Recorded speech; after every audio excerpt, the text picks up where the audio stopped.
Hi, I'm Larry Johnson. I am a professor at Texas A&M University, and today we're going to talk about the urinary system. Specifically, we're going to look at the functions in homeostasis, the mechanism underlying the nephron functions, evolution of the nephron development, blood flow with a portal system, and the major components of the urinary system. We'll start with evolution, function, anatomy, the components of a nephron, how to identify those components, and excretory components of the urinary system. Now, the function of our urinary system is one of maintain homeostasis.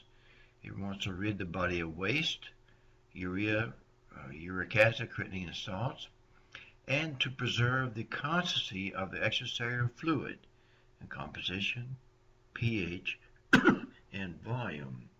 It also has an endocrine function, secretes erythropoietin for production of red blood cells. It also secretes renin for aldosterone release. Now, those functions are brought about by four basic mechanisms. One is filtration, and the filtration occurs in the renal corpuscle. Here we see the glomerulus and the renal capsule, and you see many of them all around. Active secretion, where they're secreting things into the tubule, or passive diffusion, where some things just go in and out based on the concentration gradient, and selective absorption, like proteins in the proximal tubule. And here you can see the proximal tubule, the loop of Henle distal tubule, and the first part, the proximal tubule, is where good stuff has to be returned, sugars, amino acids, proteins, vitamins, and then the other portions are related to concentration of the urine with aldosterone influence and ADH, and finally in the collecting tubules. And paralleling the nephron is the peritubular capillaries that follow along even down into the medulla.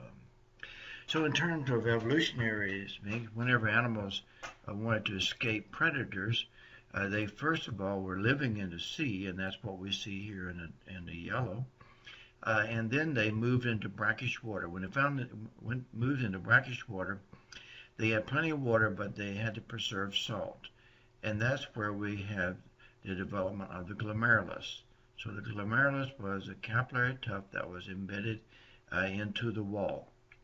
And then when the animals proceeded to be amphibians and walk upon land, not only did they have to preserve salt, they also had to preserve water as well, and that's where we developed a long loop of Henle.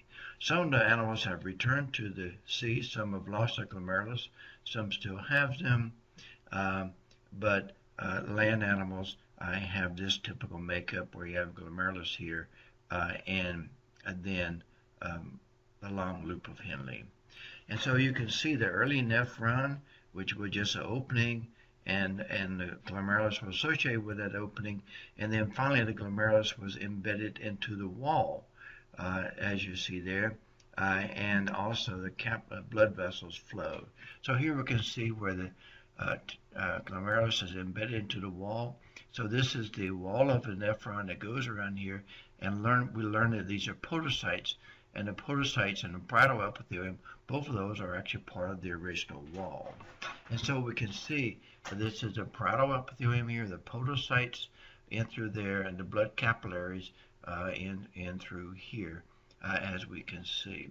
Now another thing happened is the blood flow changed. See, the blood flow is coming in up here, and then it came in from different directions. Then the blood flow changed such that it only come from in the glomerulus layer and through there. So it goes, and this made a portal system. So we have portal arteriole, the afferent and efferent arterioles. And if you remember when we talked about portal systems, you had to have two capillary network and a portal vessel in between. And that's what we have here in the kidney. The first capillary network is the glomerulus, and the second capillary network is the peritubular capillaries. So first capillary network, second capillary network. So you see the the afferent arteriole, the capillary network, first capillary network, and then the efferent arteriole, and then the peritubular capillaries. And remember, the portal system causes a local change in blood composition whereby the first capillary network modifies the blood and the second capillary network benefits from the changes by interacting with cells nearby. So the first capillary network is the glomerulus, and the second capillary network is the peritubular capillaries. And we'll revisit the peritubular capillaries. Here you can see the peritubular capillaries go around the nephron as well as the loop of Henle.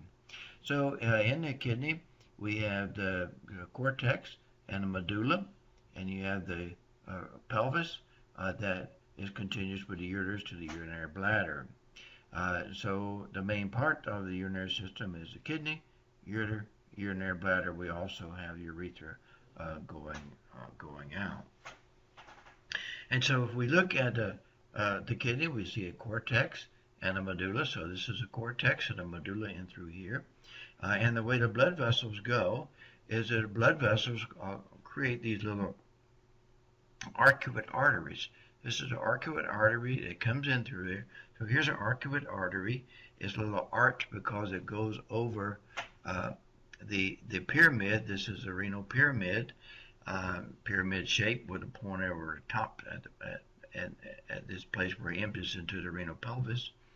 And then off from there you have little arteries that go up in here. We call those interlobar arteries, and that's what we see here with a little glomeruli going off of each of those. And those are off the arcuate artery, which comes in the interlobular artery. Interlobular, arcuate, and then the interlobar arteries is where you find the glomeruli in the cortex.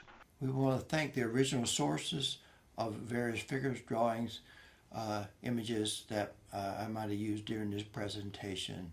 We want to thank the original sources. That's the end of the urinary system. That is the functions of homeostasis, nephron evolution and function, portal system, and the major components of the urinary system. Thank you.